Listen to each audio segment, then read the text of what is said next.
Isa na namang nanalo ng national pageant na tiyak mahigpit na kalaban ni Miss Philippines, Michelle D. Siya si Mariana Donning, kinarunahang Miss Universe Dominican Republic 2023.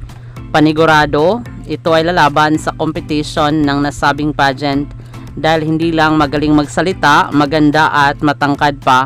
Parang mahirapan ang bansang Pilipinas ngayon na masungkit ang ikalimang corona dahil ang daming malalakas na dating na mga kandidata, lalo nang itong si Dominican Republic. Maraming salamat sa panonood. Para maging updated ka, huwag kalimutang mag-subscribe.